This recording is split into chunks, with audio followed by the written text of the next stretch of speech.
For years, Canada has struggled to replace its aging CF-18 Hornet fighter jets, a fleet that has served the country since the early 1980s. These jets, once state-of-the-art, are now showing their age both in the air and on the ground.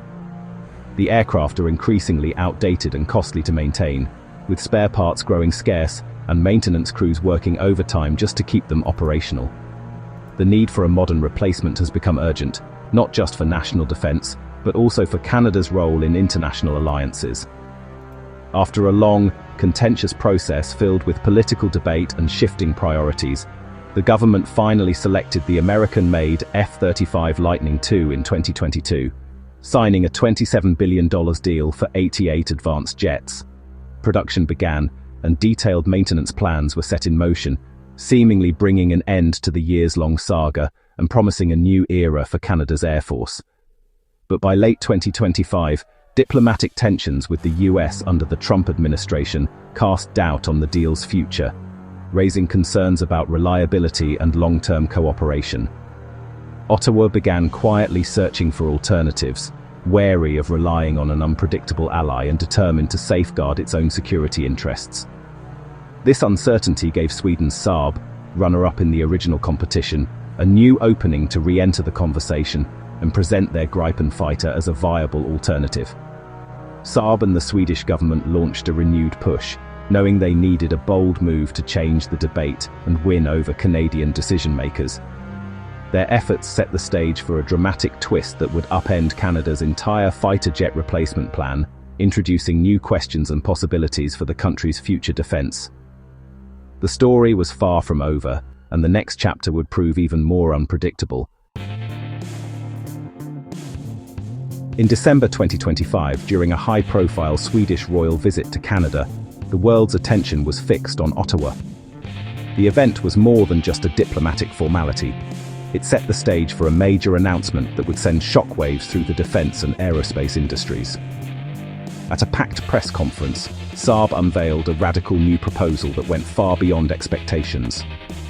Instead of simply selling fighter jets, Saab offered to relocate its entire Gripen E and Global I production lines to Canada, a move that would transform the country's aerospace landscape.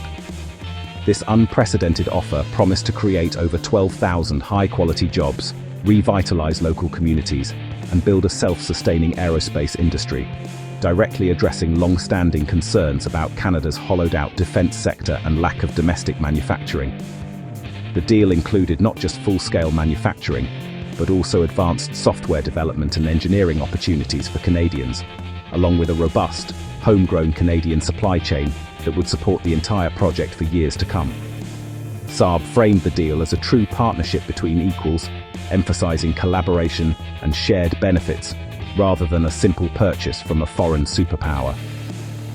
The timing, coming amid strained US-Canada relations and growing uncertainty over existing defense agreements, made the proposal even more attractive to Canadian leaders and the public. Suddenly, the national debate shifted. It was no longer just about military capability, but about choosing between economic renewal, technological independence, and continued strategic dependence on foreign suppliers. In response, Prime Minister Carney ordered a comprehensive review of the F-35 program, putting all options back on the table. With this bold move, the Gripen was suddenly back in play, and the future of Canada's Air Force was up for grabs. Saab's proposal promised not just jobs, but a technological and industrial renaissance for Canada.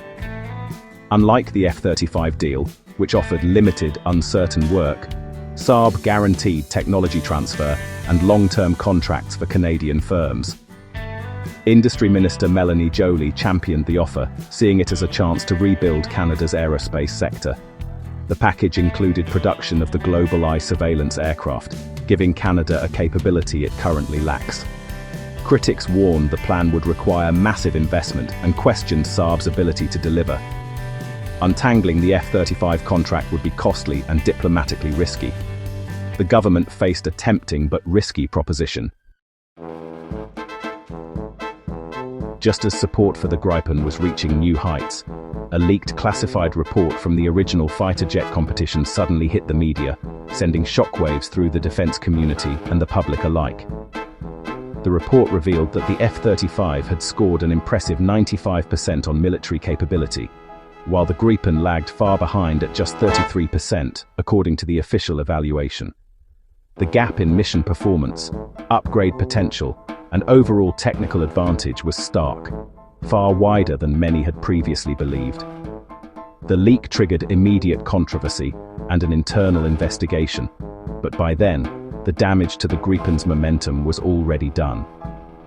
Many observers saw the leak as a calculated move by defense insiders, aiming to steer the national debate back toward the F-35 and away from the Gripen's growing popularity. The government now faced a difficult dilemma, balancing the military's clear preference for the F-35 against the political and economic appeal of the Gripen, which had strong support in some circles. Gripen supporters quickly argued that the evaluation didn't account for Saab's latest offer, new upgrades, or the potential for future improvements to the aircraft.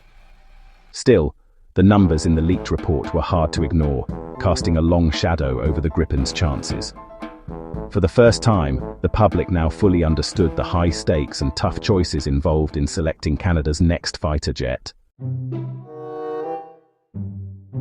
The F-35 leak and Saab's industrial offer split the government into two camps.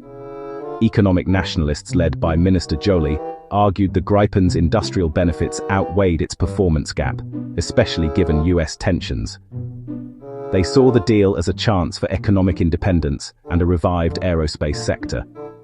Security-focused pragmatists, aligned with the defense establishment, insisted the F-35's superiority and interoperability with allies were non-negotiable. Prime Minister Carney was caught in the middle, ordering a review but unable to ignore military advice. The leak made it politically risky to abandon the F-35. The government was paralyzed, torn between jobs and security. The stakes had never been higher. The military remained steadfast. The F-35 was the only real option. Leaked data confirmed what they'd long argued: its stealth, sensors and networking far outclassed the Gripen. Retired generals publicly warned that choosing the Gripen would endanger pilots and national security. Interoperability with the US and NATO was another key concern. A mixed fleet would complicate joint operations. The military saw the renewed Gripen debate as a dangerous distraction from Canada's real defense needs. Their message: do not compromise on capability. For the military, the answer was clear. As of December 18, 2025, Canada's government remains at a crossroads. The Gripen offers jobs, industry and independence, an appealing vision in uncertain times. The F-35 promises unmatched military capability and alliance cohesion. To choose the Gripen would mean overruling defense experts and accepting a capability gap. Sticking with the F-35 would reaffirm Canada's commitment to military excellence and its US alliance. The decision will define Canada's defense and industrial future for decades. Every option carries risk and consequence. The world is watching as Canada prepares to choose its path.